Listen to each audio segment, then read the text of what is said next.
Hoje começamos um novo capítulo, o capítulo Negócio Jurídico. Nas edições antigas do Thomas Mark, que seguiam a terminologia do Código Civil anterior, o nome do capítulo era Ato Jurídico.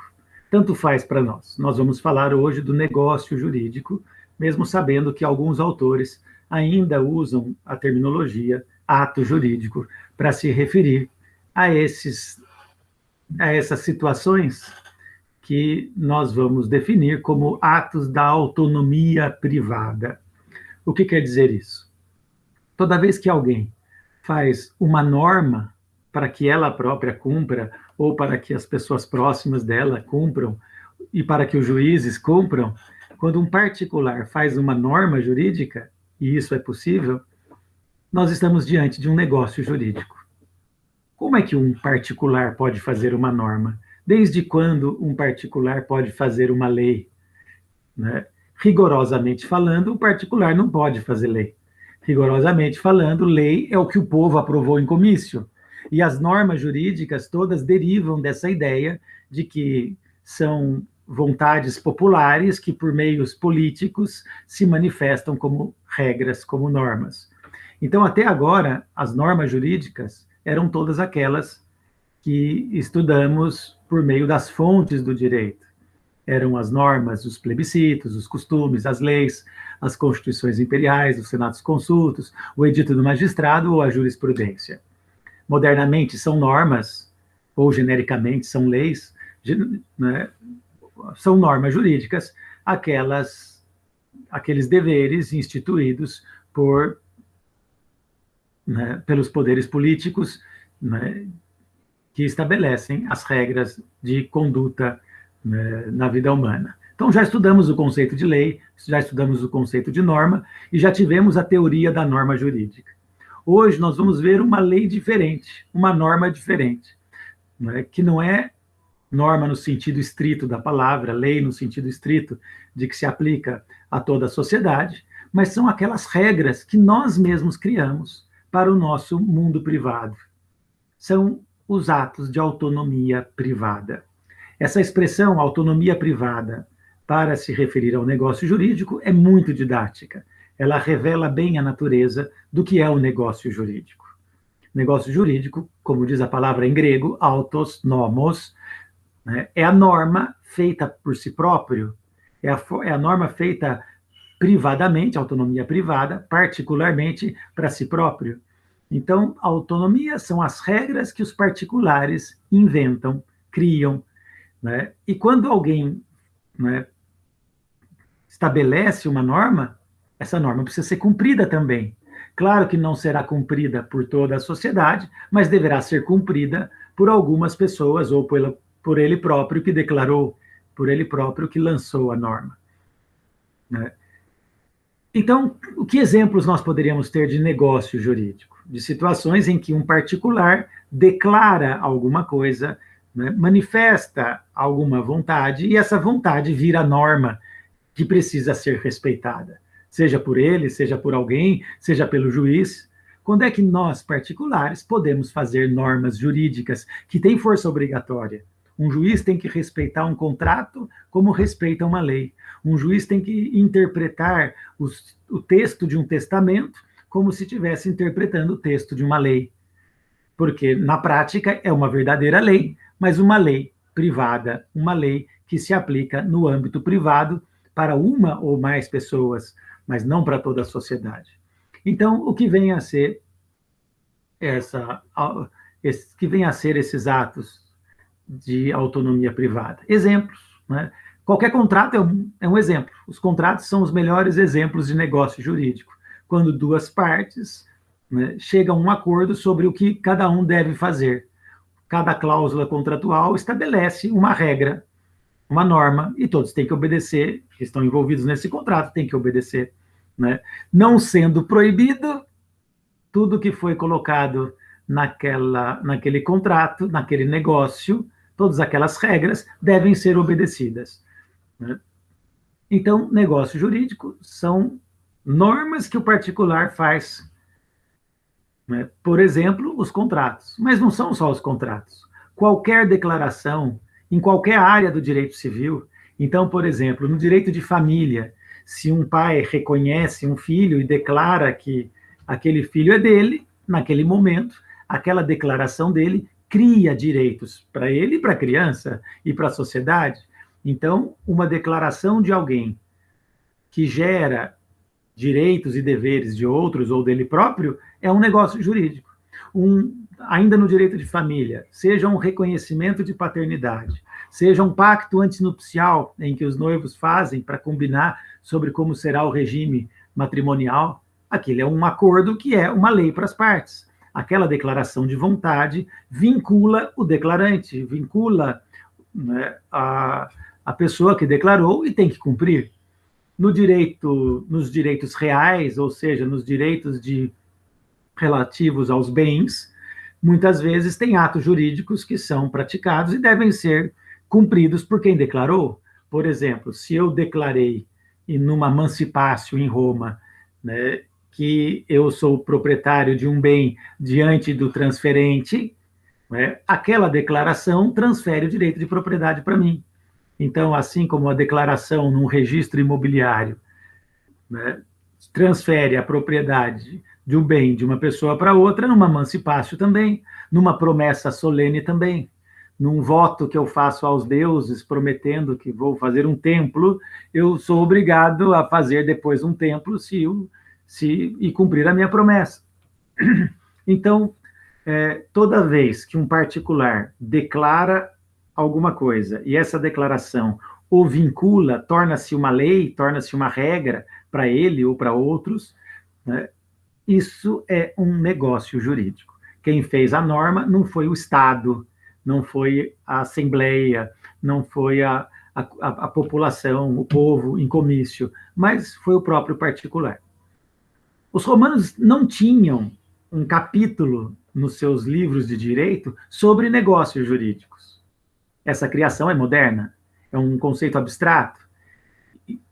Os romanos já usavam a palavra negotium, ou depois negócio, negotium, em latim, plural negocia, em vários textos do Digesto. Mas eles nunca trataram do negócio jurídico como uma categoria abstrata, genérica, que se aplica a diversas outras. Isso é uma criação dos romanistas do século XIX, principalmente na Alemanha, na escola pandectista, no século XIX, aí por volta de 1850, 1830, que surgem vários autores que começam a tratar dessa categoria jurídica chamada negócio jurídico, ou ato jurídico, outras vezes. Né? O que vem a ser isso? Né? Então, dentro da parte geral, outra criação abstrata, né, do século XIX, principalmente, embora remonte um pouco antes, dentro da parte geral temos vários conceitos abstratos como esse. Já estudamos.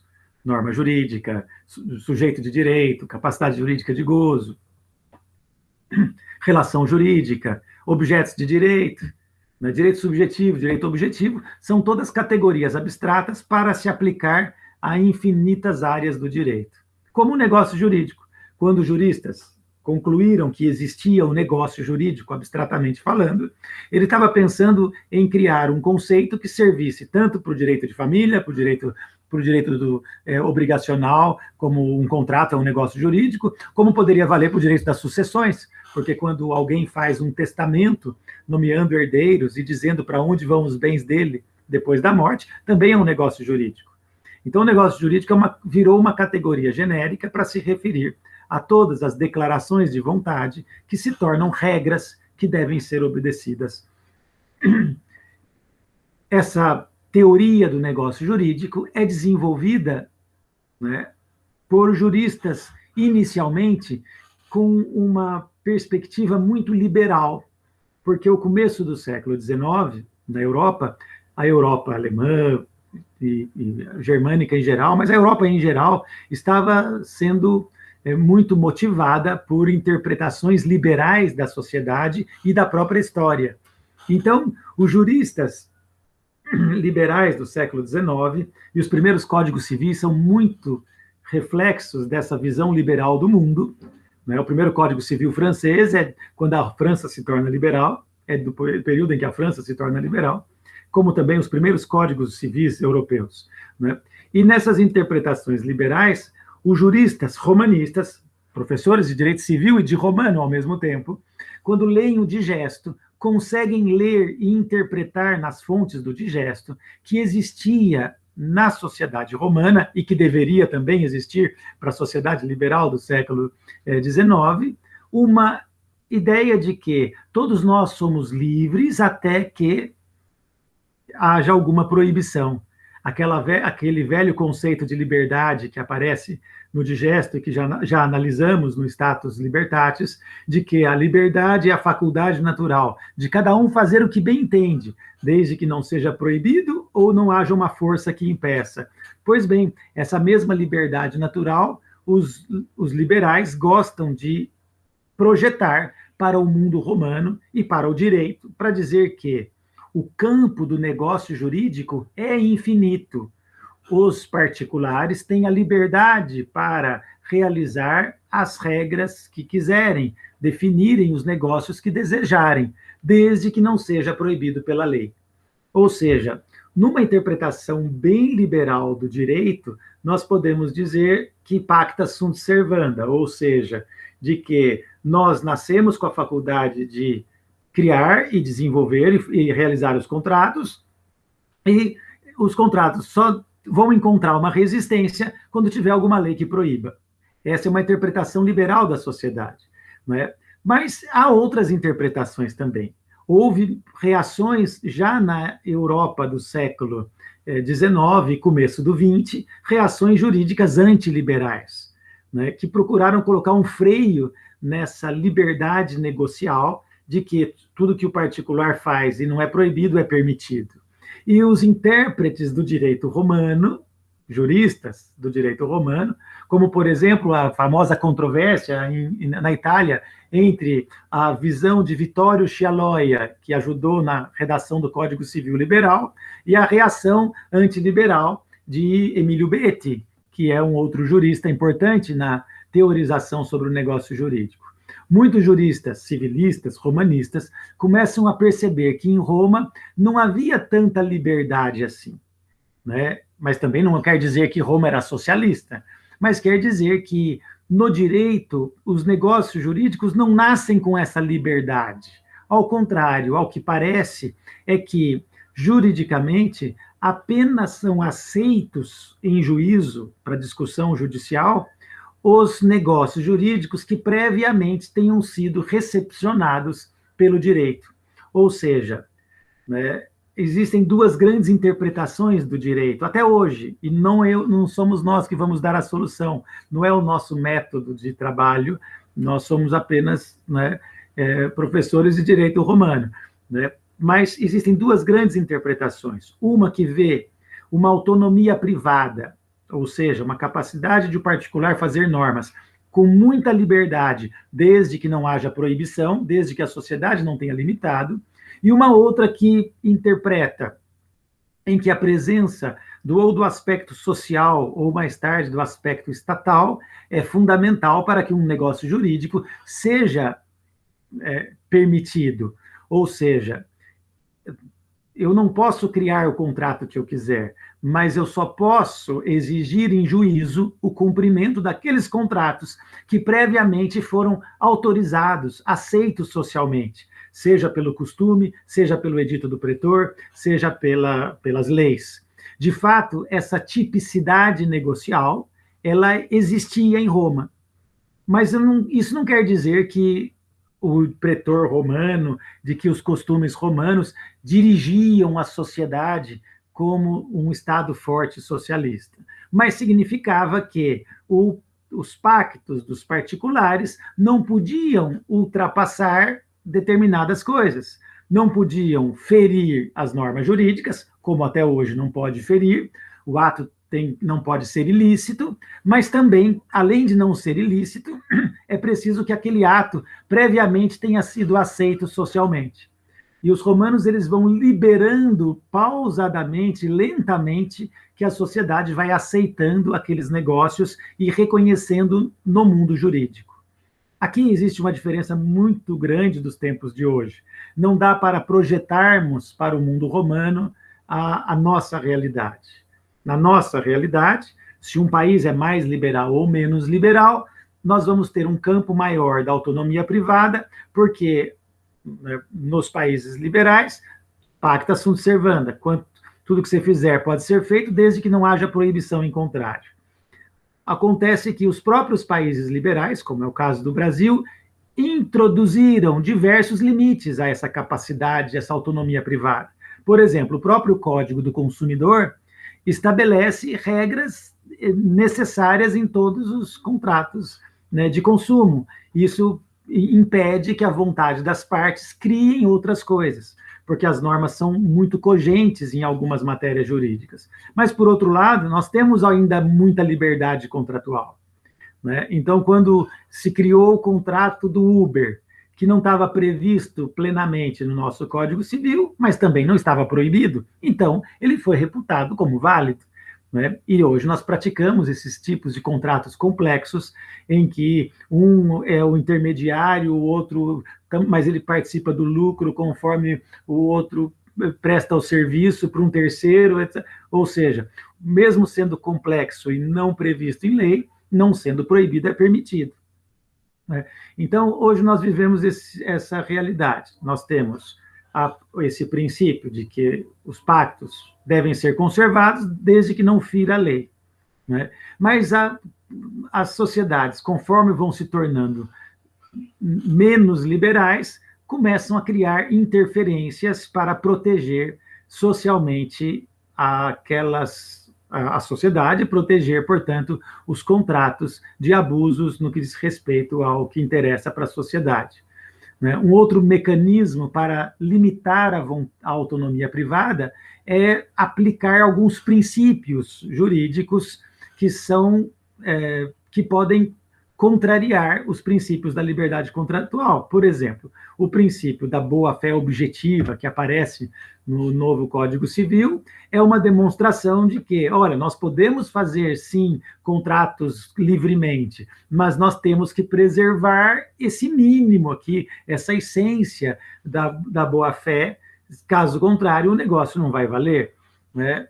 Então, essa é uma análise, é uma forma de reagir a um excesso de liberalismo. Mas isso não quer dizer que isso é socialismo, que isso é um dirigismo estatal. Não, é um equilíbrio que as sociedades modernas encontram, mesmo preservando a sua predominância liberal do ponto de vista político, né?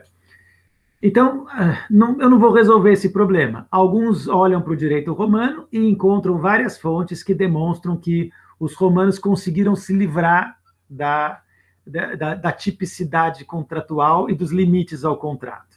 Mas, como eu disse, não dá para projetar os pensamentos modernos no mundo romano. Por quê?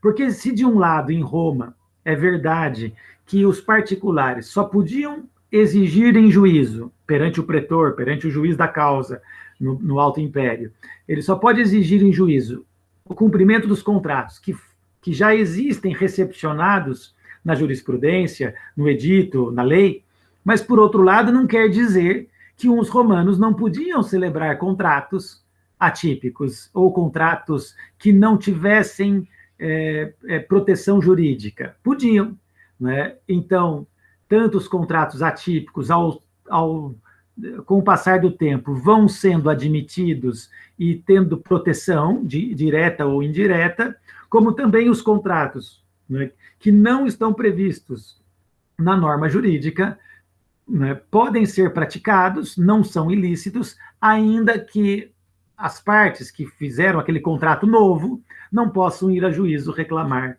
os seus direitos. Então, veja, não é porque o contrato era típico que as pessoas estavam impedidas de fazer negócios. Não. Um romano, eventualmente, podia ter um negócio jurídico, fazer um tipo de contrato não previsto no direito, né? Se acontecia isso, né? Se funcionou o contrato, muito bem, ele fica feliz e os resultados foram obtidos. Mas mesmo que ele não tenha uma proteção jurídica, que ele não possa ir reclamar para o juiz, mas ele não cometeu nenhum ilícito, né? Então, né, essa situação romana de que o direito depende da ação judicial criada não existe mais hoje. Hoje o nosso direito se desenvolve pelo sistema não de ações, mas por um sistema de direitos subjetivos. Então, ou o negócio que você fez é jurídico e tem proteção jurídica, ou ele não é jurídico e não tem proteção jurídica. Tá certo? É isso, então. Eu espero que essa introdução ajude a compreender quais são os limites dessa matéria. O assunto negócio jurídico, ele toca a questões políticas, toca a questões que não são propriamente jurídicas, mas é preciso saber onde estamos. Né? Tanto no mundo, no mundo moderno, nos países mais liberais ou menos liberais ou mais socialistas, existe um negócio jurídico. O negócio jurídico é a norma feita pelo particular. Seja se você interpreta que o particular tem liberdade natural para fazer o que bem entende, salvo se for proibido, seja se você entende que o particular só pode fazer norma jurídica se previamente a lei autorizou, se previamente a lei concedeu aquele pequeno espaço para a autonomia privada. Tanto faz. Então, tanto em Cuba como no Brasil, nós temos a figura do negócio jurídico, tá certo? Independentemente de você interpretar se é uma autorização do Estado, uma concessão da sociedade fazer negócio, ou se é uma faculdade natural que deve ser alimentada e protegida e tutelada pelo direito, porque a vontade das partes é fonte do direito. E já que falamos em fonte do direito, é muito interessante ver essa perfeita simetria entre a lei votada pelo povo em comício, a lei, norma aprovada pelos órgãos políticos, que representa a vontade popular, e o negócio jurídico, que é a norma aprovada pelo particular para ser aplicada aos particulares. Essa harmonia e simetria é completa. Quem estuda o negócio jurídico, vamos ao próximo quadro, pode, né, analisar o negócio jurídico da mesma forma como nós podemos analisar uma norma jurídica. Vocês já estudaram a teoria da norma jurídica e sabe que uma coisa é o que é preciso para uma lei, uma norma existir. Né? Então, foi preciso que o povo tenha sido reunido em comício, feita a votação, declarado, depois aprovada a proposta do magistrado, levada para o Senado, pronto. Eu tenho a existência de uma norma jurídica. Mas, ou é publicado no Diário Oficial pelo prefeito um decreto. Pronto. Eu tive parte, declaração da lei, publicação e um objeto, o que é que as pessoas devem fazer. Então, uma coisa é a lei existir. Mas, às vezes, a lei existe, mas ela é inválida, ela não tem validade, ela é nula. Assim também os negócios jurídicos. Quando um particular faz a sua norma, quando faz a sua lex contractus, como diziam os romanos, né? Quando o particular faz a sua própria lei, e frequentemente os romanos chamam, não tecnicamente, os contratos de lei, lex contratus, muitas vezes o jurista chama o testamento de lex testamente, muito clara essa noção romana, o testamento ou lei do testamento. Lei do testamento não é o código que trata de testamento, lei do testamento é o próprio testamento, são as cláusulas testamentárias, são as normas que o particular inventou. Muito bem, assim como as normas podem ter a sua validade discutida, ou ela é válida ou é nula, se ela foi produzida por uma autoridade incapaz, se a norma trata de um objeto que ela não poderia tratar, porque era impossível, se a norma é publicada de um jeito diferente do que foi aprovado no projeto, você vai dizer que essa norma é nula, tem um problema de validade. A mesma coisa é o negócio jurídico. Se alguém que pratica um negócio, né, uma parte, faz a declaração sobre o que deve fazer, eu prometo entregar a você um abajur, né, o ato jurídico existe, mas isso não quer dizer que ele é válido. O assunto da validade é uma segunda forma de analisar o negócio jurídico, é uma segunda forma de analisar a lei. É um plano de análise diferente, é uma perspectiva diferente. Uma coisa é a norma ou o negócio jurídico existir. Outra coisa é a norma ou o negócio jurídico serem válidos. E o contrário de validade é ser nulo. Quando é que você sabe que um negócio jurídico é válido? Se aquele negócio, aquele contrato, aquela declaração de vontade, aquela confissão de dívida, aquele reconhecimento de paternidade, aquele termo de aceitação de chaves, aquele testamento, quando é que você sabe que ele é válido? Se a parte que declarou é capaz. Primeira coisa que você precisa verificar é a capacidade, tanto a capacidade de direito e de fato. Frequentemente, a incapacidade da parte, por exemplo, se é menor, por exemplo, se tem problemas de discernimento mental, né? Se houver um problema na capacidade de fato, o ato é nulo. E o que quer dizer ato nulo? O contrário de válido. A regra geral no direito, regra geral, é de que os atos que são nulos voltam atrás. É nenhum, nec ulus. Nulos vem de nec ulus, nenhum, nem algum, né? Não algum. Ou seja, nós temos que, apesar de o contrato existir, nós temos que tratá-lo como se nunca tivesse acontecido. Ou seja, volta-se ao status quo ante, volta-se à situação anterior à realização do contrato. Então, se o incapaz entregou a mercadoria, devolve-se a mercadoria. Houve uma nulidade naquele contrato, porque o objeto do contrato era ilícito, volta-se à situação anterior, né? Ou seja, a nulidade faz que o contrato, né, não possa ser aplicado, as regras definidas no negócio não valem e volta-se à situação anterior. Por isso, quando um contrato é nulo, você não pode exigir, por exemplo, o cumprimento da cláusula de multa contratual, porque a cláusula contratual é um acessório do contrato, e o contrato inteiro é nulo. E se é nulo, não vale nenhuma cláusula. Então, olha a diferença entre ser válido e ser nulo, né? Se eu, por exemplo, né, vendo a você uma coisa impossível de entregar, né, eu lhe prometo transportar um objeto daqui ao Rio de Janeiro em 3 minutos, acreditando que o meu helicóptero possa chegar em 3 minutos, né, por uma ignorância, né, por exemplo, né, é impossível esse objeto entregar em 5 minutos de São Paulo ao Rio um objeto.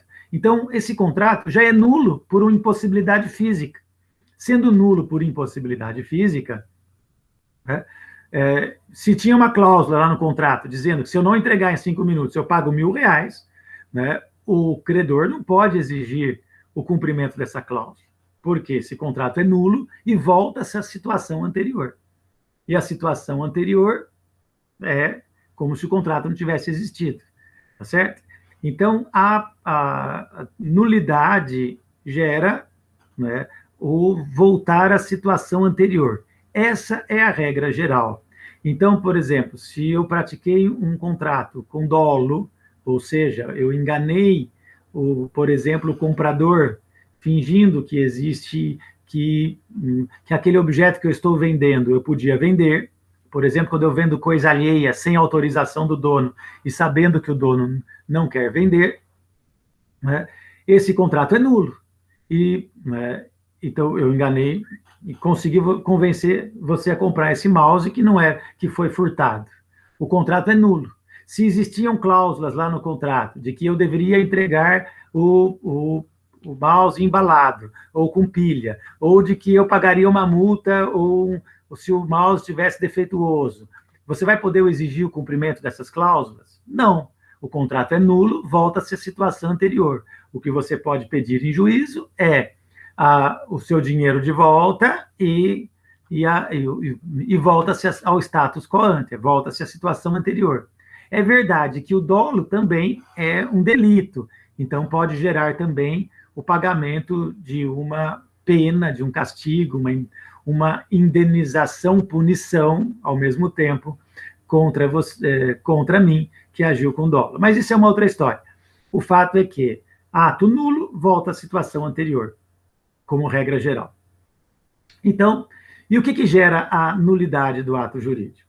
Se as partes são incapazes e se o objeto for ilícito, se o objeto for impossível, seja juridicamente ou fisicamente, Por exemplo, se eu lhe prometo entregar uma cobra voadora, se eu lhe prometo entregar um minotauro, esse ato é nulo. Se eu prometo entregar você, a vender para você cocaína, é ilícito, não é? Esse ato é nulo. E é preciso que seja determinado também, porque se eu disser assim para você, quer comprar um livro, R$ 100, você fala, sim, aceito, R$ 100, mas você não disse qual é o livro, não é? Não deu clareza, não tem determinação do objeto, não é? Então, frequentemente, uma venda como essa é um objeto indeterminado, logo é uma venda nula. Não dá direito ao credor de entrar na biblioteca do outro e escolher o livro que ele quiser, né? Tá certo? O ato é nulo, volta-se à situação anterior. Se eventualmente já houve o pagamento de R$ 100, devolve-se o pagamento de R$ 100. É isso então. Uma coisa é existir, outra coisa é ser válida. A relação jurídica, é ser válido o negócio jurídico. Outra forma de interpretar tanto as normas de direito, teoria da norma jurídica que vocês já estudaram em IED, estudaram em direito civil, né, e um pouquinho em direito romano no capítulo de norma jurídica. A norma jurídica também pode ser estudada à luz da sua eficácia. Assim também o negócio jurídico. Exatamente da mesma forma. Frequentemente, a norma jurídica é aprovada e tem consequências imediatas. Se ontem saiu o decreto dizendo que hoje começa o rodízio, hoje começa o rodízio. Se eu tenho que usar máscara a partir de agora, que a lei foi publicada, eu tenho que usar, né? A lei, frequentemente, tem eficácia imediata. Publicou, tem que cumprir.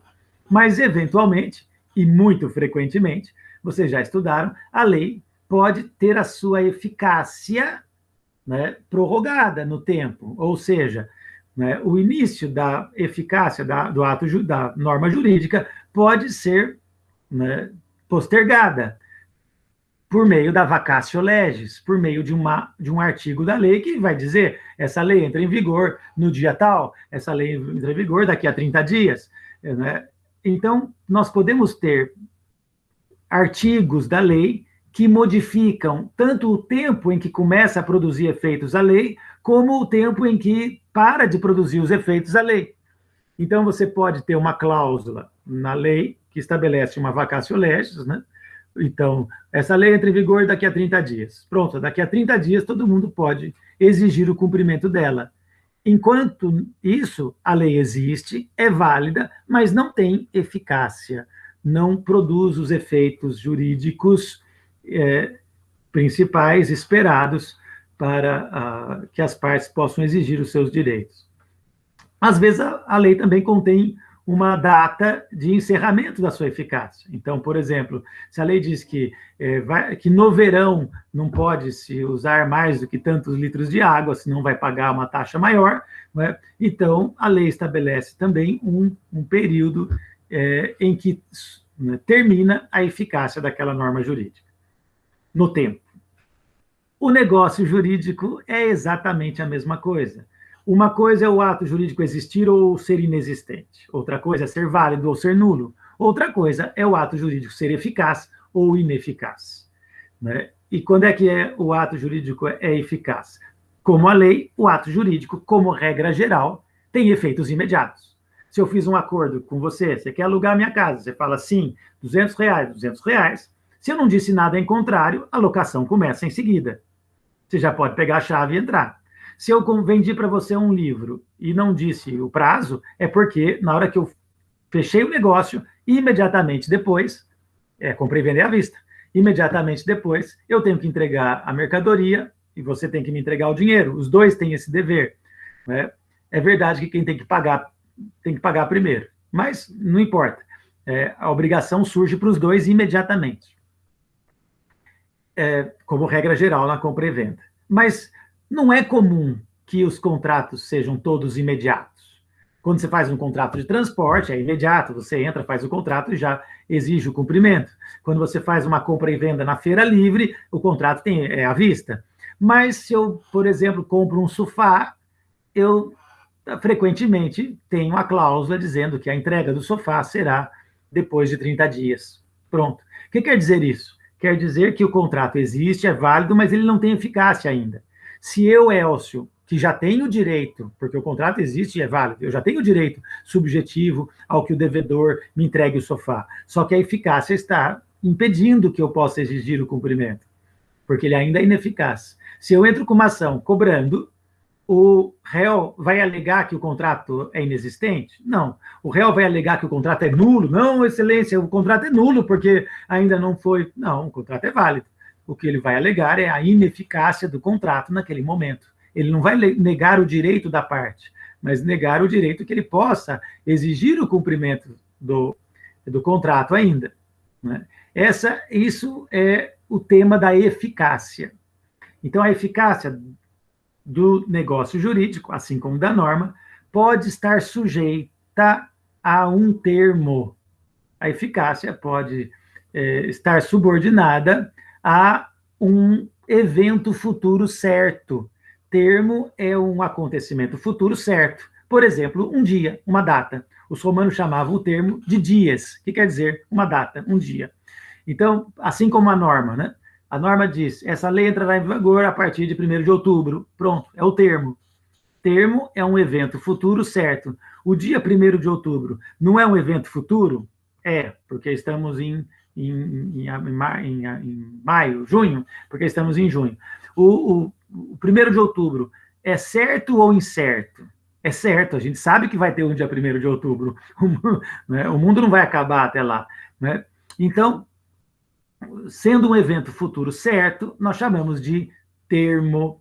Então, se eu disser no contrato que eu vou entregar o dinheiro daqui a 20 dias, que eu vou entregar o objeto da locação daqui a 40 dias, esse contrato está a termo, não tem eficácia imediata. É um contrato a termo, ou seja, subordinado a um evento futuro certo. Quase sempre, esse evento futuro certo é uma data, é um dia. Né? Então, olha, daqui a 30 dias, né, no próximo sábado, no primeiro domingo do mês eu te dou a mesada, né? Então você fixa uma data. Às vezes não é propriamente uma data, você pode também colocar um termo diferente, basta que seja um evento futuro e certo. Por exemplo, se eu disser assim, na próxima lua cheia eu te dou uma vara de pescar, no próximo verão eu recebo os grãos da sua plantação para armazenar no meu silo. Pronto. Então, eu estabeleço um evento futuro certo e, a partir daquele evento, eu terei a eficácia do negócio jurídico.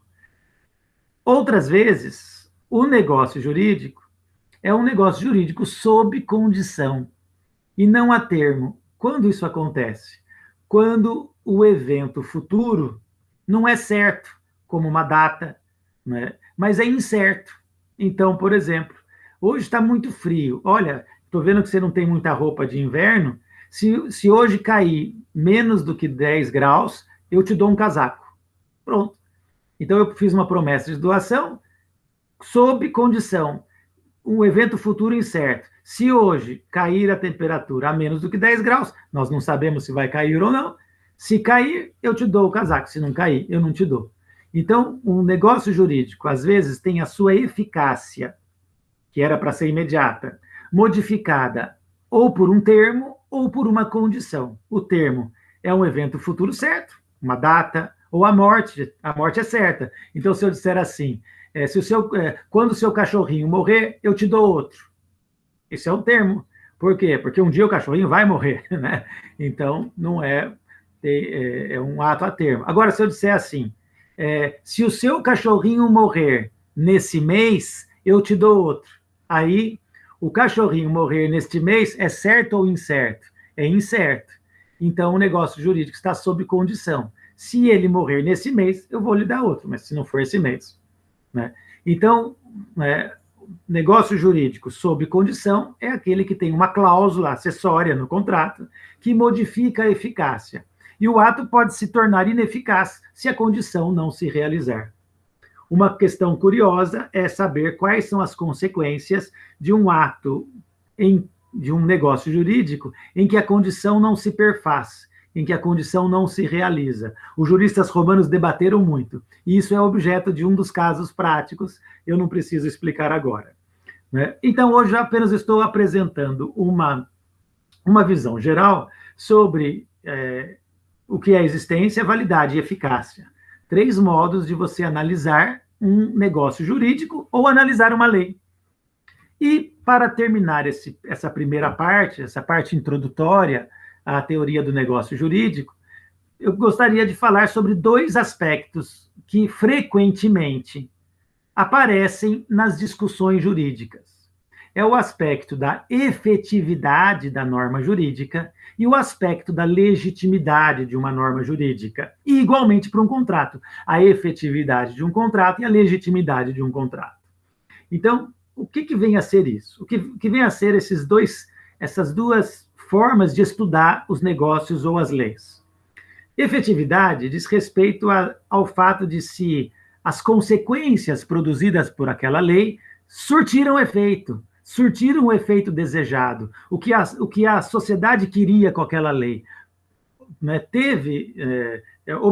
A sociedade obteve como resultado, né? Se obteve, a lei foi efetiva. Se não obteve, não houve efetividade, né? Então, por exemplo, quando se instituiu que devemos tomar vacinas para aquela doença, né? Mesmo tomando vacina, a sociedade continuou tendo a doença, então você vai dizer que aquela obrigatoriedade, aquela lei, ela existiu, foi válida, foi eficaz, mas não teve efetividade, não produziu as consequências desejadas pelas partes, né?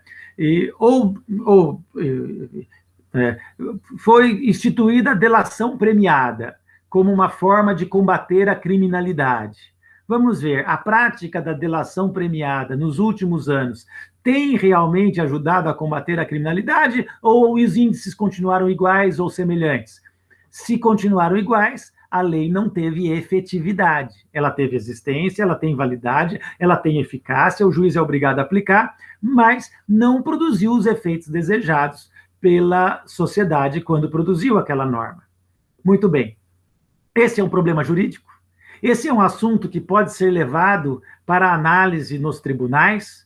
A resposta que eu digo é não. Esse assunto não é jurídico. Nós, juristas, cientistas do direito, não temos capacidade, nem método, nem estudo para dizer se uma norma tem mais efetividade ou menos efetividade. Para nós, juristas, acaba sendo até indiferente do ponto de vista jurídico, porque o assunto da efetividade não é do direito.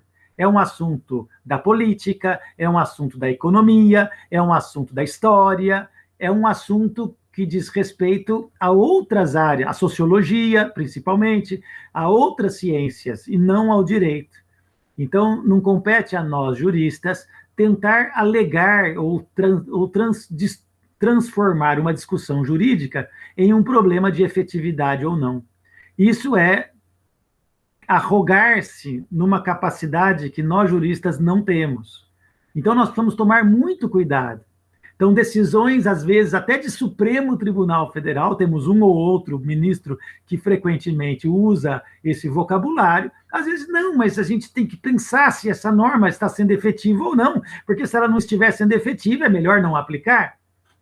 Então, o argumento da efetividade trazida para a discussão jurídica torna a discussão jurídica não jurídica, torna a discussão jurídica, né, dependendo de um fator futuro, né, de um fator que não dizia respeito ao momento em que se aplicava aquela norma jurídica. Resultado, é um perigo. E a minha sugestão é aos alunos de direito do primeiro ano, para quem eu leciono, dar esse puxãozinho de orelha preventivo. Não queira ficar discutindo na faculdade problemas de efetividade. Porque esse assunto é muito interessante, nós temos que estar sempre atentos a ele como cidadãos, como pessoas políticas que somos todos nós, mas não como juristas, porque o assunto não é jurídico. Então, querer trazer para cada aula, para cada assunto que um professor traga, a discussão sobre a efetividade daquele direito ou não, é tentar trazer um assunto que não é jurídico e que não, né, e que exigiria um outro tipo de comportamento, uma outra faculdade, uma outra ciência e outros métodos de aferição. Tá bom? Então, cuidado. Então, eu falo, eu puxo a orelhinha preventivamente, como um bom amigo, mas isso vale para mim, vale para todos os professores, vale para os advogados e juízes.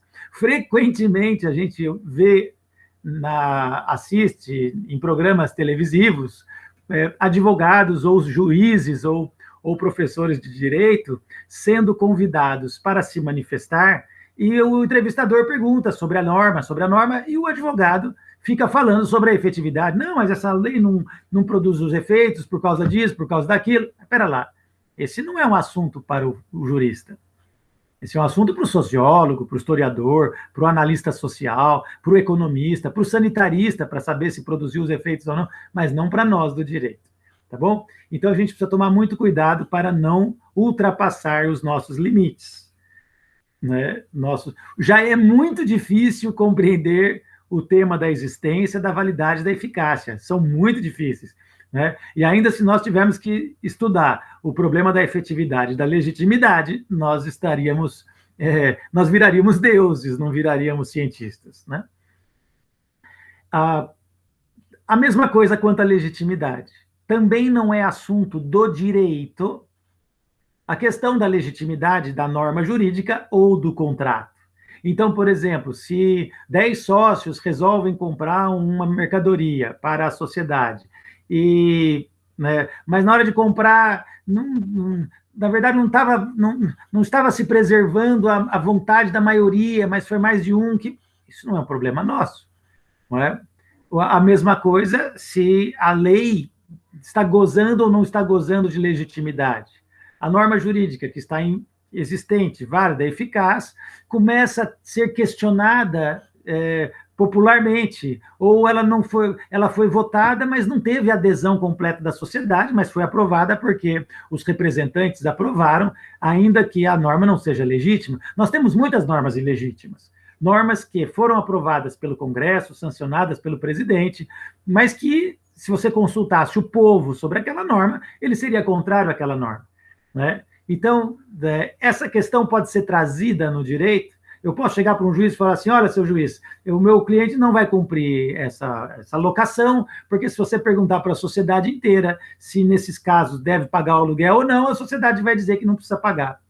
Né? Ou seja, você pode colocar em discussão o direito de alguém porque a norma jurídica que foi estabelecida tem mais ou menos legitimidade social? Não, esse não é um problema jurídico, esse é um problema político. Né? Então, se você encontra uma norma que não é muito legítima, ou se o país faz muitas normas sem legitimidade, o país precisa corrigir os seus rumos políticos, tem que encontrar canais melhores de democracia, de república, para que a vontade popular se manifeste melhor. Mas, a partir disso, querer interpretar que um ato é nulo porque ele é ilegítimo é uma loucura, né? E essa loucura, frequentemente, a gente vê em entrevistas dadas por juristas, por advogados, por professores, ou por alunos de direito, que ultrapassam a sua capacidade científica e entram em searas que não são as próprias, tá bom? Claro que nós podemos ser críticos, temos que participar dos movimentos políticos, temos que participar do 11 de agosto ou do centro acadêmico, né? E fazer parte da vida social, mas não achar que essas razões é que podem dar ganho ou perda de causa para alguém. Tá certo? É isso aí, então. Então, vamos ficar no nosso mundo da existência, da validade, da eficácia. Finalmente, eu quero introduzir um aspecto também muito importante sobre o negócio jurídico, que diz respeito ao elemento vontade no negócio jurídico. Eu apresento aqui uma definição de negócio jurídico que é a mistura de muitas definições conhecidas, desde Emílio Betti, desde Moreira Alves. Aqui eu faço um apanhado, e junto elementos de definições diferentes de modo didático.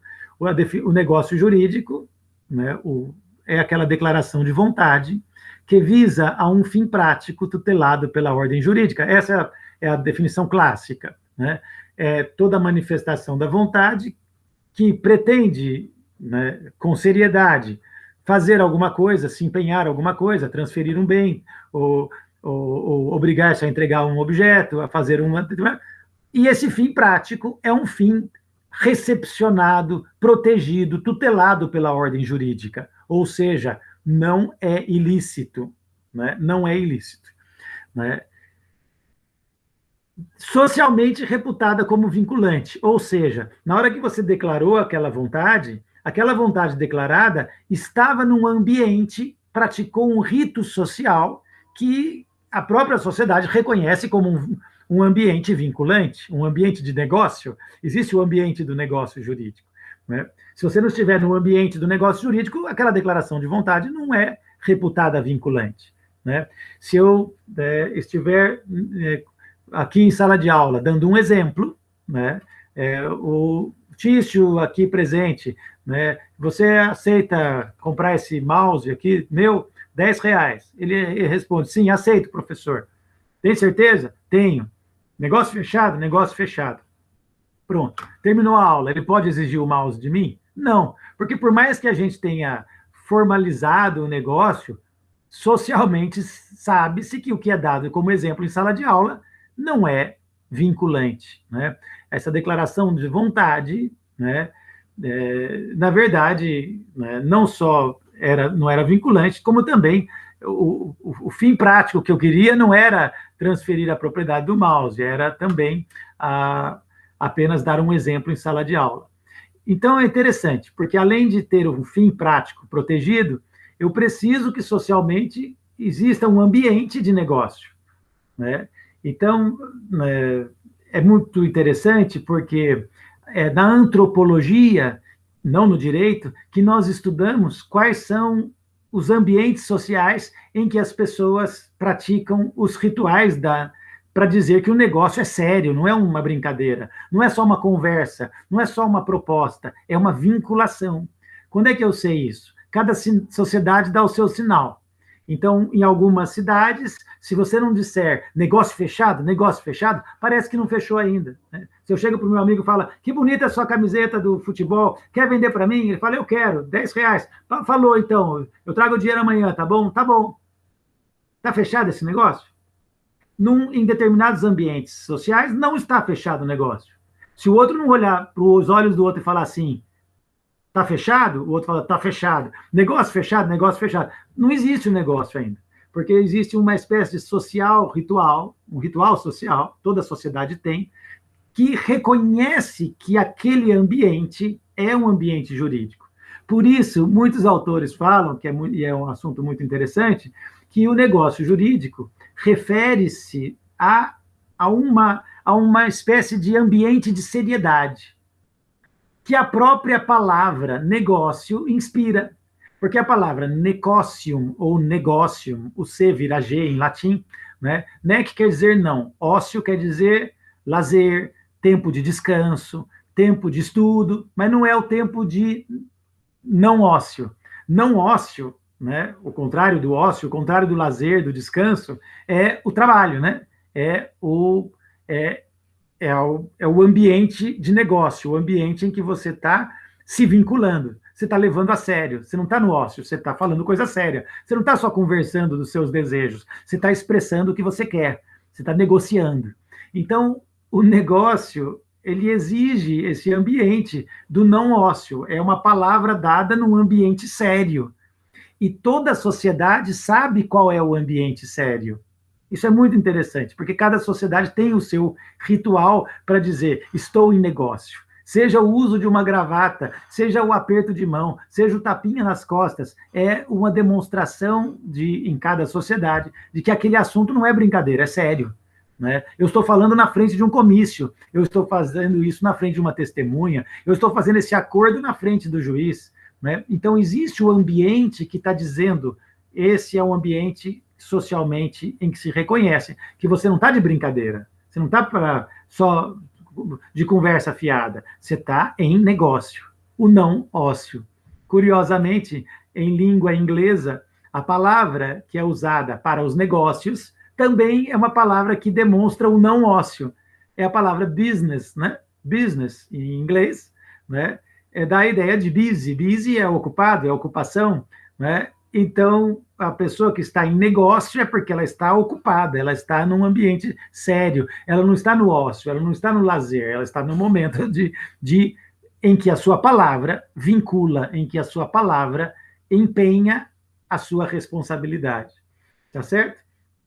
Por isso que é muito interessante. Embora os romanos não tenham a expressão negócio jurídico como um sentido técnico abstrato, como o século XIX criou e colocou na parte geral dos códigos civis, o direito romano tinha, claro, um começo de abstração, não é bem abstração, é uma generalização, em que frequentemente os juristas chamavam, por exemplo, os negócios em geral, né, de negócio, referindo-se a um ou outro contrato. Por exemplo, há um famoso fragmento de Pompônio, que trata do erro no digesto, em que Pompônio, eu tenho o texto aqui, em que Pompônio, né, usa o termo, como está aqui nesse texto aqui, aqui, em que aparece, ó, in nomnibus negócios, em todos os negócios, né, em que houver erro, contraído, seja de boa fé ou não, mas em que houver a intervenção, a ocorrência de um erro, né, ou seja, aí ele dá exemplos, como, por exemplo, quando alguém compra, ou alguém que aluga, né, então esse uso da palavra negócio como um termo para se referir a mais de um contrato, era feito pelos romanos. Mas o que os romanos não fizeram? Os romanos não fizeram um conceito abstrato de negócio. Eles nunca definiram para os seus alunos, antes de estudar os contratos, vamos estudar o que são os negócios. Antes de estudar o que são os contratos, vamos estudar o que é contrato. Não, nem o conceito de contratos isolado eles fizeram. Eles tinham a compra e venda, a locação, o testamento. Eles tinham os negócios em espécie, mas não tinham o negócio em geral.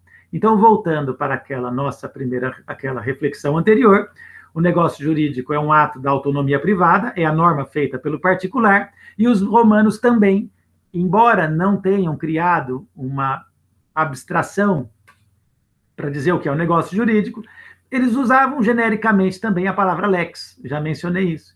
Então, em vez de chamar o contrato de compra e venda, ele fala, qual é a lex contractus?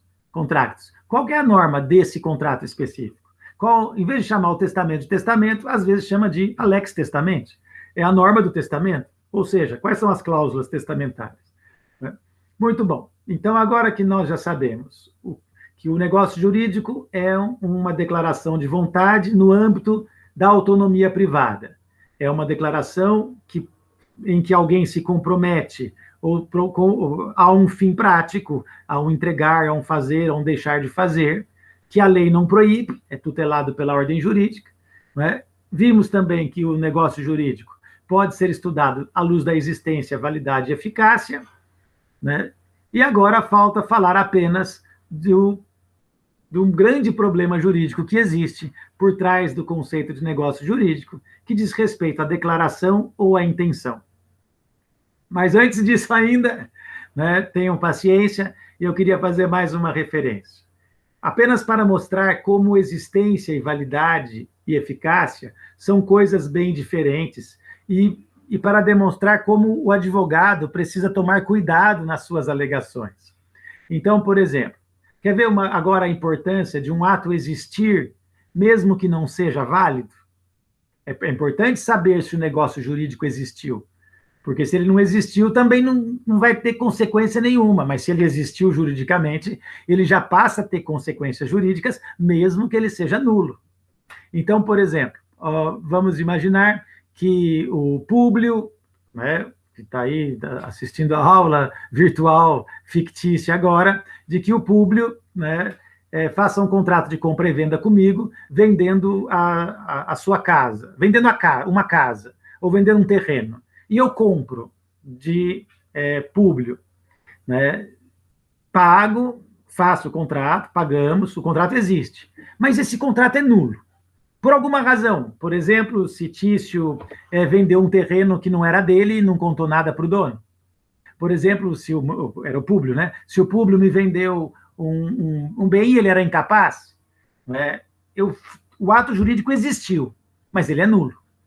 Então, se um dia eu quiser registrar esse imóvel e o verdadeiro dono aparecer, ele vai pedir ele vai pleitear a nulidade daquela compra e venda, que, portanto, não pode ser registrada, né? E vai vencer.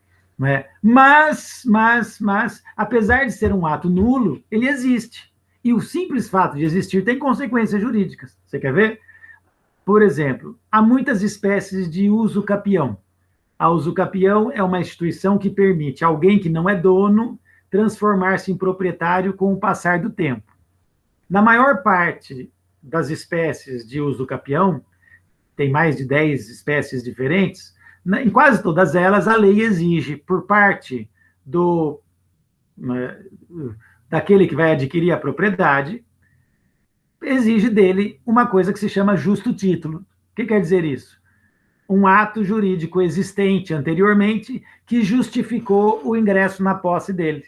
Então, veja, quando o Públio me vendeu com dolo um terreno alheio e eu não sabia, ou quando ele era incapaz e vendeu e eu não sabia, né, eu tive um negócio jurídico, eu pratiquei um ato jurídico, ele existiu. Eu não sabia do problema de validade. Não sabia daquele problema de validade, mas eu tive um requisito que a lei exige para depois pedir a usucapião, que é a de ter havido um negócio jurídico anterior que, para mim, justificava o ingresso na posse. Como eu acreditei e pratiquei aquele ato, eu entrei na posse com um justo título, mesmo que esse justo título seja nulo. Mas é um justo título. Por quê? Porque existiu partes, declaração de vontade e objeto que dava a mim essa crença de que eu poderia ingressar legitimamente. Então, frequentemente, não estou falando de boa-fé, estou falando apenas de ter praticado um ato jurídico anterior que, por si mesmo, garantiria o ingresso na posse. Eu não poderia entrar na posse de um terreno como invasor. Eu teria que ter praticado um ato jurídico que, para mim, justificava o ingresso na posse. Esse ato jurídico se chama um negócio jurídico que se chama justa causa ou iusta causa usucapionis, também conhecido como justo título.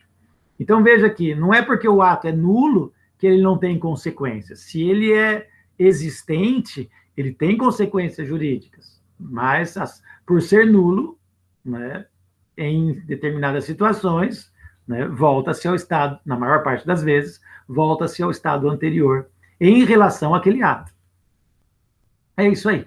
Finalmente, vamos ao último tema dessa introdução geral ao negócio jurídico. Nós vamos tratar agora de uma questão muito controvertida, mas que os romanos souberam resolver pela primeira vez com muita praticidade e muita inteligência. É a questão sobre a declaração da vontade.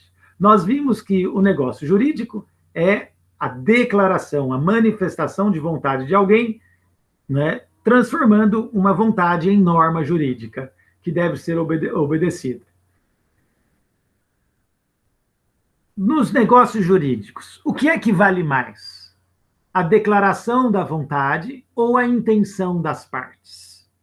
O que deve valer? Um juiz, quando interpreta um negócio jurídico, ele deve levar em conta o que foi declarado ou o que aconteceu antes da declaração, o que aconteceu no discernimento da parte que declarou ou das partes que declararam. Ou seja, no direito, o que vale mais? O declarado ou a intenção das partes? E é curiosa a resposta que nós obtemos quando fazemos essa pergunta para as pessoas em geral, na rua. O que vale mais no direito? O que você declarou ou o que você pensou? As pessoas espontaneamente respondem, é o que eu declarei. É por isso que eu contrato advogado, para ele me ajudar a declarar bem os contratos. É por isso que eu assino contratos, porque o que me interessa é a declaração do contrato, não é o que eu pensei. Vai valer para o direito o que eu declarei. Essa é a primeira resposta espontânea que nós temos. E também foi a primeira resposta espontânea de muitos povos, como os romanos.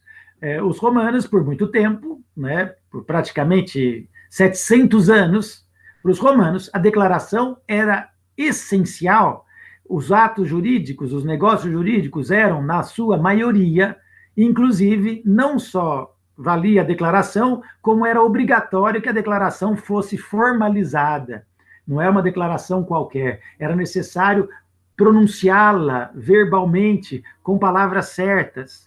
Então, frequentemente, os povos valorizam muito a declaração e até exigem formalidades nessa declaração. Os romanos não foram diferentes. E a declaração de vontade era o que interessava para o direito, assim como a norma declarada é a que vale e que tem eficácia, também o que foi declarado você tem que cumprir.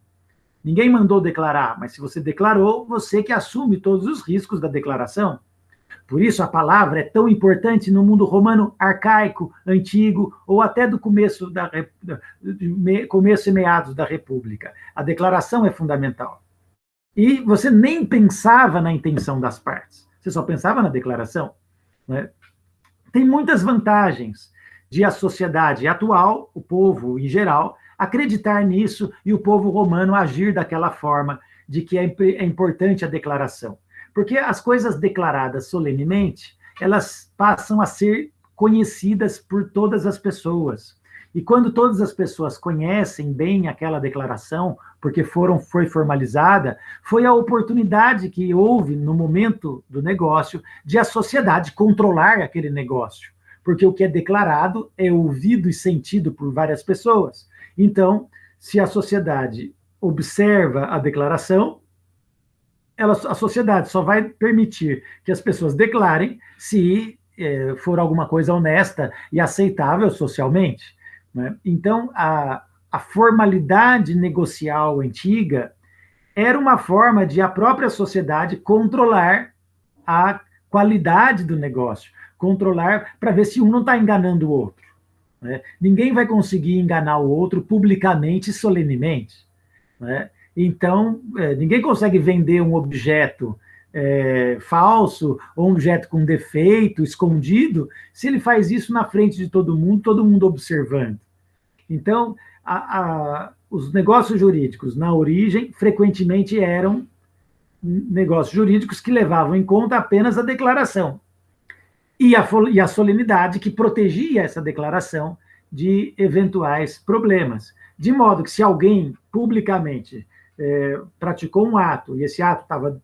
ele errou, ele comprou um objeto e fez uma espôncio, ou fez uma estipulatio, uma promessa solene de compra, e o outro uma promessa solene de venda, mas errou, ele fez a promessa solene na frente de 5 testemunhas que queria comprar aquele cavalo, e depois ele percebe que errou, que ele achava que era uma vaca e não um cavalo, vai plantar batatas, esse contrato não vai ser nulo, por quê? Pouco me importa a intenção das partes. Ele declarou na frente de todo mundo teve a oportunidade de controlar o negócio, e ninguém falou nada, então vale a declaração.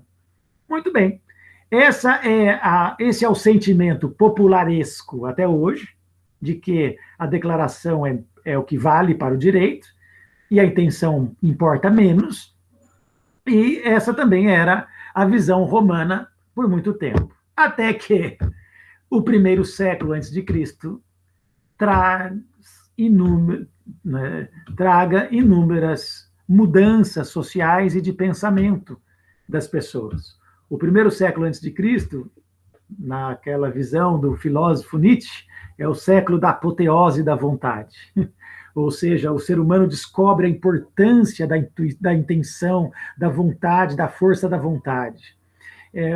É o momento em que nascem as grandes filosofias de controle da vontade, né? O estoicismo, o epicurismo, o ascetismo, né? São modos de se comportar em que as pessoas se tornam donas da sua própria vontade e valorizam a vontade como sendo o grande elemento da humanidade, que torna as pessoas mais felizes ou infelizes. Então, a vontade vai ter um papel fundamental na religiosidade, na ética, no comportamento das pessoas. A intenção, a vontade, o espírito da coisa, né, vale mais do que a forma, né? Então, o direito não vai ser imune a essa mudança. E essa mudança se dá por uma razão até da retórica. A jurisprudência romana, a ciência do direito romano, aprendeu e importou da retórica grega a valorização do elemento intencional. Até então, a declaração é o que valia. Mas aconteceu uma famosa causa no mundo romano. Claro que ela não é um divisor de águas, mas ela é apresentada pelos próprios tratadistas de retórica, como foi Cícero, que explicava a retórica grega e romana, apresentada como uma causa que mudou a concepção do direito também. Então, os juristas aprenderam com essa causa. O que foi essa famosa causa curiana que ocorreu perante um tribunal dos centúmviros, dos 100 homens, que julgavam causas relativas principalmente a matérias sucessórias, matérias de sucessão de bens quando morre alguém, né? E foi uma causa muito curiosa. Por quê?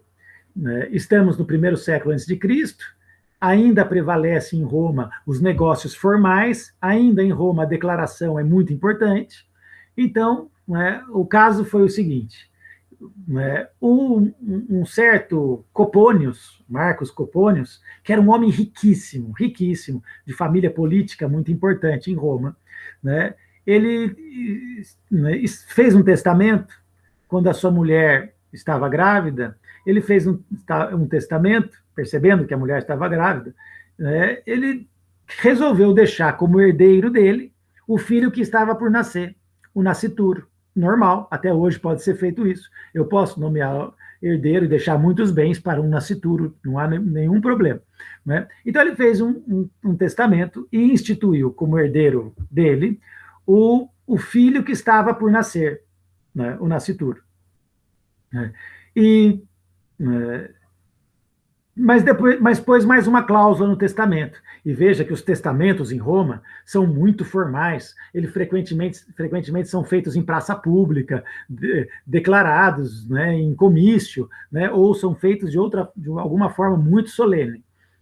Então, ele, com toda a solenidade, com toda a formalidade, pensando muito bem, falando o que estava pensando, geralmente com a ajuda de juristas, de advogados, que participam ou que ajudam a elaborar o testamento, ou os termos do testamento, e ele estabelece o seguinte: se o meu filho morrer, esse filho que está por nascer, antes de completar 14 anos de idade, porque até os 14 anos de idade, o filho que ia nascer ia ser impúbere, e o impúbere não tem a capacidade para fazer testamento. Então, o pai pode deixar o testamento do filho pronto para o caso até a idade em que ele torna-se capaz de elaborar o próprio testamento.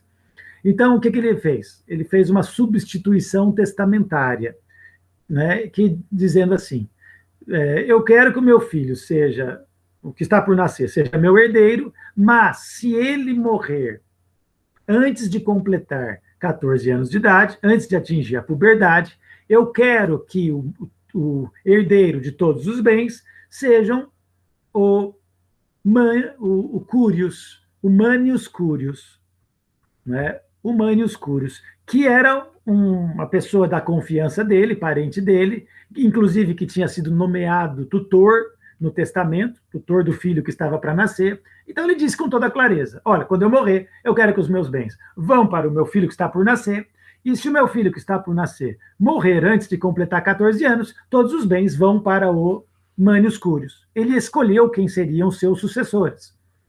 Se ele não tivesse feito o testamento, ia seguir a ordem da lei, ia ser a sucessão legítima, ou a sucessão ab intestato, ou seja, de alguém que morre sem deixar testamento, e eu sigo a ordem da lei. E o que a lei dizia? Se morre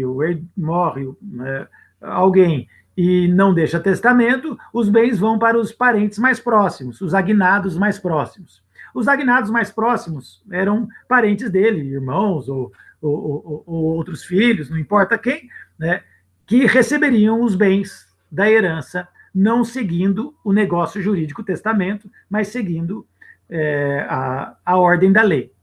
E havia vários herdeiros, familiares, agnados próximos, que seriam herdeiros se ele não tivesse feito o testamento. Mas ele fez o testamento, então esses agnados próximos não receberão nada. Muito bem, mas aconteceu um fato curiosíssimo. Esse riquíssimo homem, influente na política romana, da época, da final da República, o Marcos Copônios, ele morreu, e logo depois que ele morreu, descobriu-se que a mulher dele não estava grávida. A mulher dele teve sintomas de atraso, achava que estava grávida, mas na verdade não estava grávida. E agora? O que fazer? O Manius Curius não teve dúvida. Ele foi lá e pegou os bens e começou ocupou os bens. Ele se sentiu herdeiro e começou a administrar os bens. Os parentes do Marcos Copônios não se conformaram. Mas que história é essa? Como é que o Manius Curius vai poder pegar os bens? O testamento declarou solenemente, na frente de todo mundo, que eu nomeio herdeiro meu filho que está por nascer. E se ele morrer antes de completar 14 anos, vai para os bens para o Manius Curius. O testamento diz, se ele morrer, o filho dele morreu? Não, o filho dele nem nasceu. Logo, esse testamento não tem eficácia. Logo, esse testamento não tem como ser aplicado. Por quê? Porque ele prometeu os bens para uma pessoa que sequer existiu.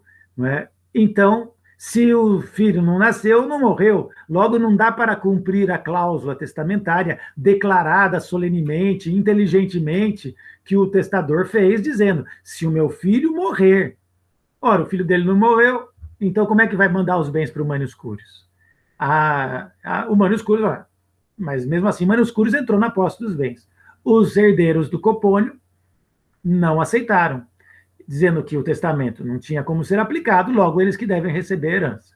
Contrataram o maior advogado da época, Quintus Múcio Scaevola, aquele advogado que Pompônio, no Digesto, diz que foi o que escreveu livros sobre ius civile, foi um grande primeiro tratadista do direito civil romano, um jurista importante do começo do final da República, do começo do primeiro século antes de Cristo. Era um grande orador, pontífice máximo desde 90, pontífice máximo, era jurista, tinha sido cônsul em 95, e agora ele foi contratado para ser o advogado dos herdeiros do Copônio, grande orador. E o réu, Manius Curius, que entendia que merecia os bens da herança, contratou como advogado o famoso Lúcio Licínius Crassus. Esse é um famosíssimo, riquíssimo orador romano, grande político, participou de inúmeros atos, teve filhas casadas com os descendentes de Mário, era uma grande família influente de Roma. E, segundo Cícero, foi o maior orador de todos os tempos, foi o maior autor de discursos de alta qualidade. Então, foi uma causa defendida por dois grandes oradores advogados. Não são juristas, hein? O Scaevola era jurista, mas o Crassus é menos, ele é mais advogado do que jurista. Muito bom. Qual foi a argumentação do Manius Curius? A argumentação foi de quê? Do orador. Ele foi na retórica grega, e na retórica grega era importante a vontade. Então ele disse, olha, é verdade que o testador fez um testamento dizendo que os bens deveriam ir para Manius Curius e que se o filho morresse e que o filho não morreu. Mas, apesar de, literalmente falando, apesar de as palavras, as palavras do testamento serem muito claras, apesar de a declaração ter demonstrado que era no caso de morte do filho que os bens iriam para o Manius Curius, apesar disso, os juristas têm que buscar a justiça e não só a regra. Então, o que a justiça diz? A justiça diz que a intenção do testador era que os seus irmãos não recebessem a herança, mas quem ia receber a herança ou ia ser o filho dele, ou, na ausência do filho, o manius curius, né? Logo, a intenção do testador era a de deixar bens para o manius curius, e não para os herdeiros que estão pleiteando a herança, né? E manius curius se defendeu.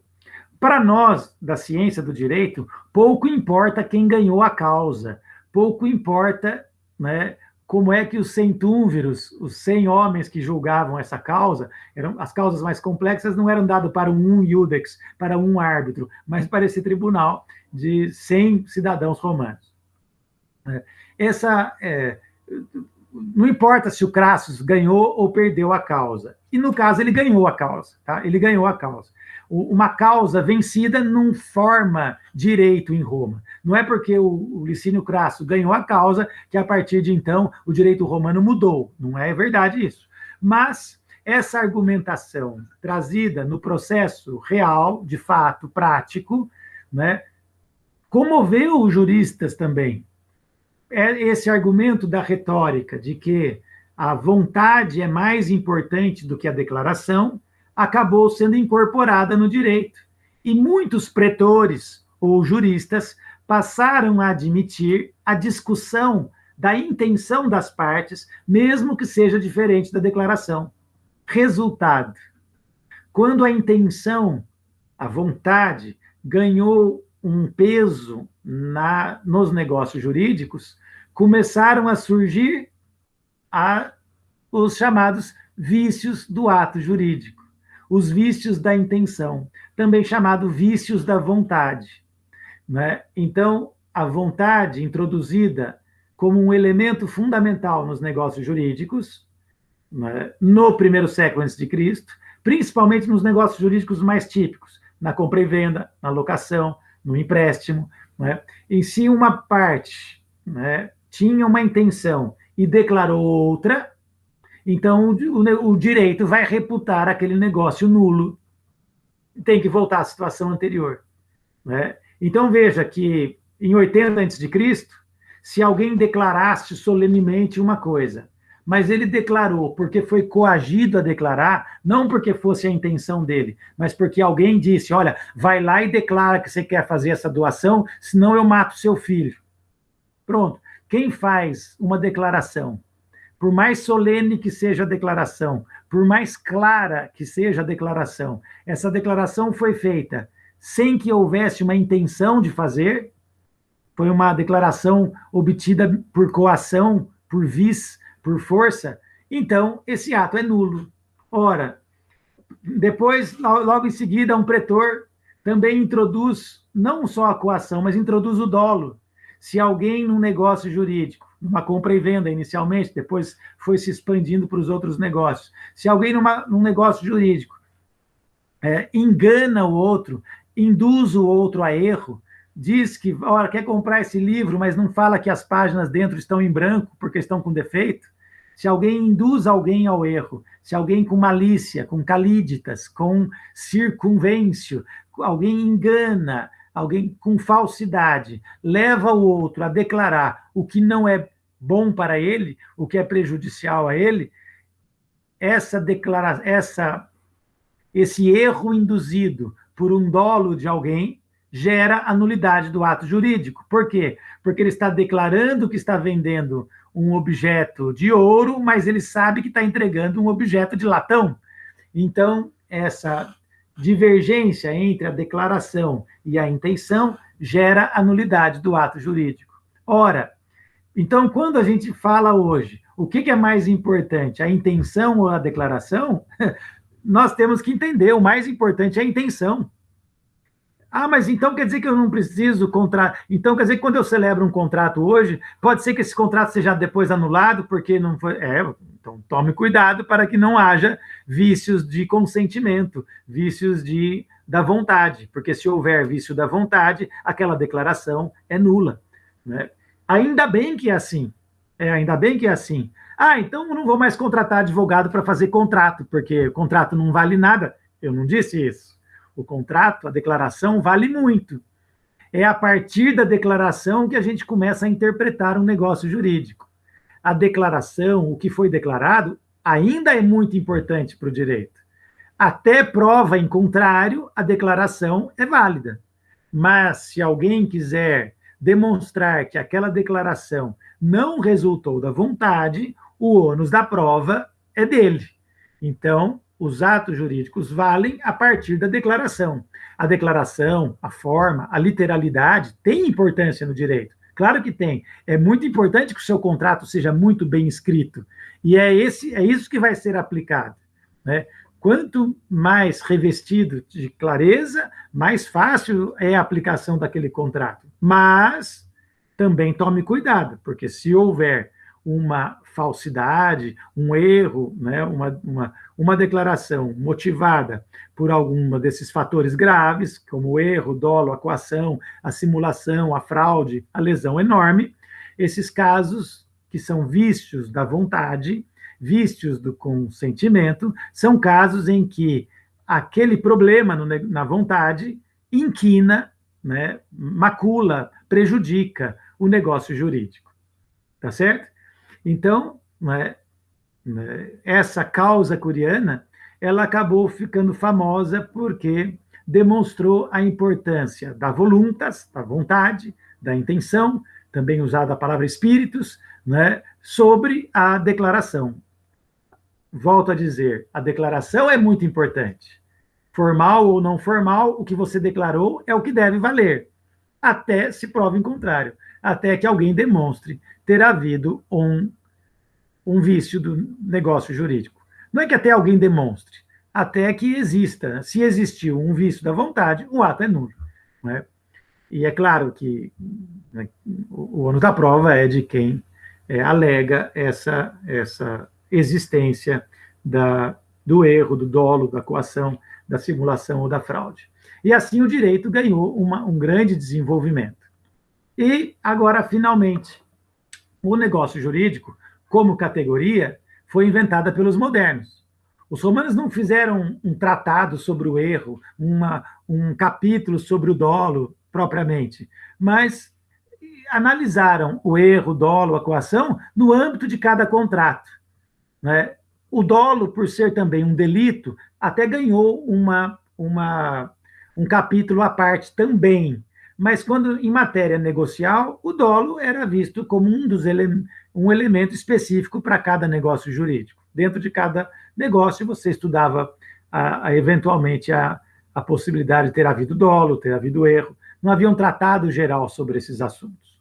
Modernamente, não. Nós separamos tudo isso com antecipação e ensinamos nessa teoria geral do negócio jurídico, que é apresentada pelos autores modernos, que têm uma alta capacidade de abstração dos textos jurídicos romanos e que extraíram, no século XIX, essa teoria do fato jurídico, que está na parte geral do Código Civil e na teoria geral do direito. O que é um fato jurídico? É qualquer acontecimento que faz nascer, modificar, resguardar, extinguir o direito de alguém. Qualquer acontecimento, né?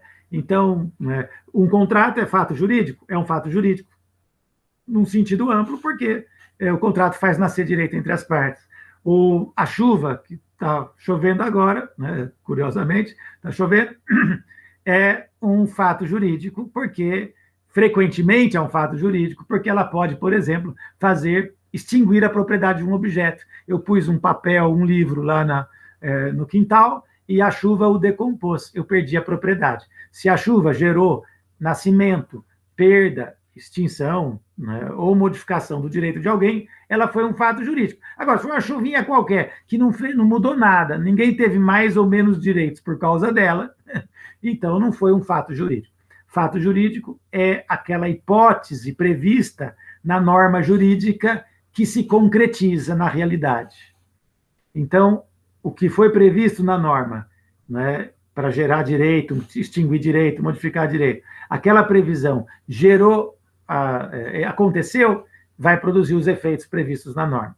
Então, o fato jurídico é um fato da realidade, mas que tem correspondência no suporte fático da norma. na chamada hipótese de incidência da norma.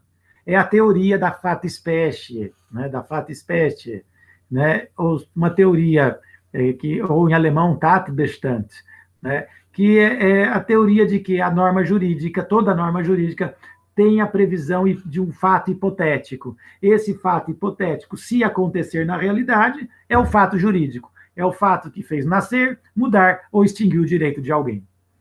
Esse fato jurídico, se é um fato jurídico que depende da presença do elemento volitivo do homem, de um ato em que existe a participação, o controle da vontade humana, é um fato jurídico voluntário.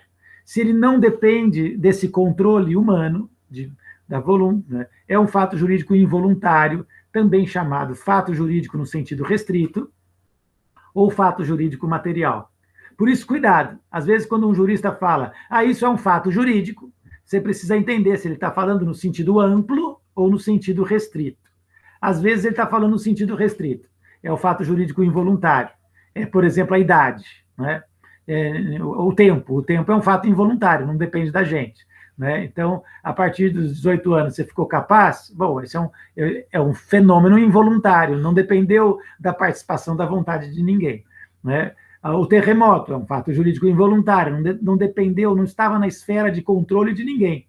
Né? Agora, se estiver na sua esfera de controle e você agiu ou você deixou de agir, você, né, está diante e produziu consequências jurídicas, então você está diante de um fato jurídico voluntário. E os atos jurídicos voluntários são de duas espécies. São aqueles fatos jurídicos em que existe a participação, o controle ou descontrole da vontade de alguém, né, que são chamados, que ferem a ordem jurídica, que são os atos ilícitos. Né, que são os atos ilícitos ou delitos? São aqueles comportamentos contrários à norma jurídica. A norma jurídica prevê que aquele fato voluntário gera, né, consequências para o transgressor. Ele foi convidado a não realizar ele foi obrigado a não realizar aquele ato, e ele realizou, então ele agiu contra a ordem jurídica, é um fato jurídico ilícito. Como são os delitos, como é matar alguém, como é quebrar alguma coisa de alguém, como é machucar alguém. O ato ilícito, né, atos que ferem a ordem jurídica, estão no âmbito dos atos jurídicos, dos fatos jurídicos voluntários.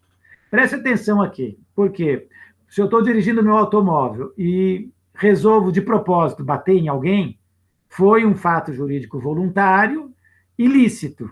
E se eu estou desligado e negligentemente bato o meu carro no outro, também é um fato jurídico voluntário ilícito? Também. Por quê? Porque estava na esfera de controle da minha vontade. Eu estava no meu no meu querer, o dirigir, e estava sob o meu controle da vontade, o dirigir com negligência ou sem negligência, com atenção ou sem atenção. Então, não é porque eu bati sem querer que eu vou chamar isso de um fato jurídico involuntário.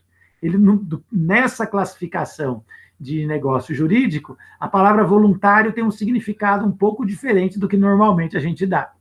É também um negócio, é um ato jurídico ilícito, né? A negligência, né? Ou um não fazer quando você devia fazer. Né? Tá certo? Já os atos jurídicos lícitos são aqueles em que a pessoa, né, tem o controle da vontade, né, e, exercendo ou não, ele faz pratica aquele ato e não é ilícito. Logo, as consequências previstas na norma irão acontecer. Às vezes, as consequências acontecem independentemente do querer do agente. Às vezes, ele nem quis aquilo, mas é um fato voluntário e produz consequências jurídicas por ser, por exemplo, o chamado ato-fato jurídico. Por exemplo, se eu estou semeando, né, no campo, eu não vejo que eu passei já os limites do meu vizinho e algumas das sementes eu lanço no solo do vizinho. Eu semeei no solo alheio. A semente germinou, a consequência é que aquela semente vira da propriedade do vizinho. Então, isso é considerado um ato-fato jurídico.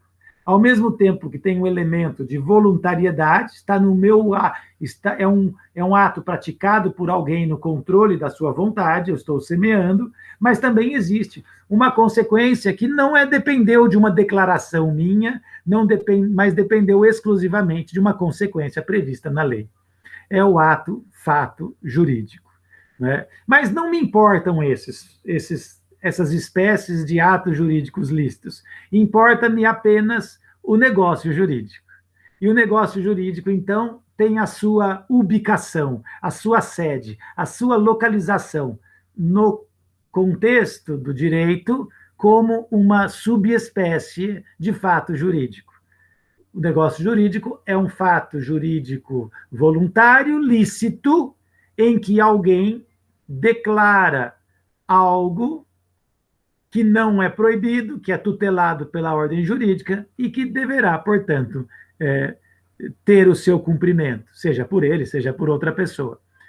Tá certo? Então, agora eu apresentei um negócio jurídico dentro desse quadro geral dos fatos jurídicos e dentro da teoria geral da norma jurídica. Por quê? Porque toda norma jurídica, sem exceção, prevê um suporte fático, prevê uma hipótese de incidência, prevê um fato. Se esse fato acontece, tem os efeitos que a lei determina.